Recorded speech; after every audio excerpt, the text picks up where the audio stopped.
For this session, we're going to look in some more detail at one of the three poisons that we talked about in a previous video. And for this one, Dave, I'd like you to say in a bit more detail about greed.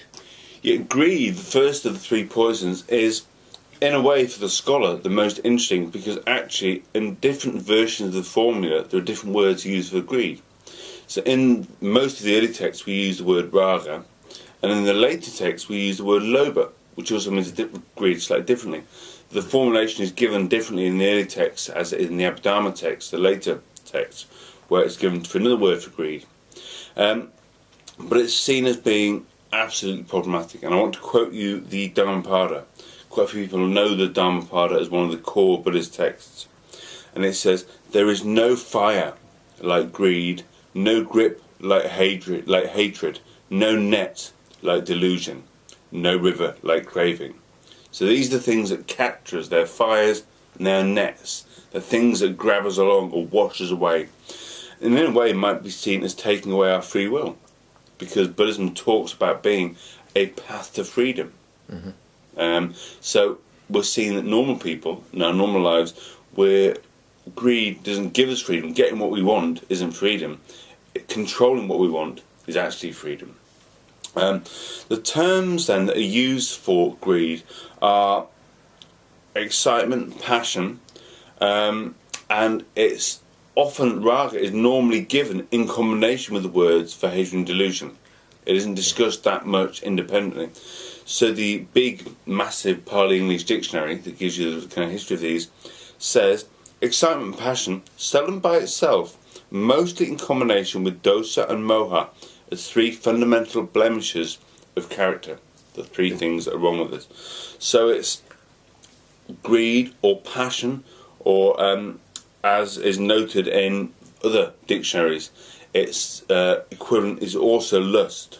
So it combines passion with the negativity of greed, because we tend to think passion can be good.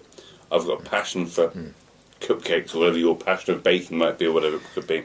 A passion can be quite a good thing, in our culture at least. But greed in this context of the three poisons is always bad. It's never a good thing. It always has what is described in Buddhism as an unskillful aspect to it. It will always lead to suffering. The other word later that replaces raga is lobha, which is eager desire, covetousness, avarice. So it's kind of grasping. It's not just wanting things, it's wanting things in a certain way. If you were drawing a diagram, not, but if you were drawing a diagram, you'd say that greed, as featured in the three poisons, is a subset of desire. So there's all desire, and greed is a type of desire, and it's a bad sort. If you were drawing a Venn diagram, you draw all the types of desire, all the things that are bad, and greed would be in both. It's both negative, unskillful, and leads to suffering. It's one of the foundations or roots of unskillful action. So in terms of what that feels like, we know that all too well. I don't think I need to point too much to say we know what it feels like to want something badly and without regard for other people or other things. Now hopefully most of the time we temper that with other psychological features like caring about other people and things, we hope. But even if we're successful, we kind of know what it feels like to want things really badly, even if we choose not to try and get them or to delay that gratification. But greed is at the root of so much that is wrong as far as Buddhism is concerned with human action. Thank you.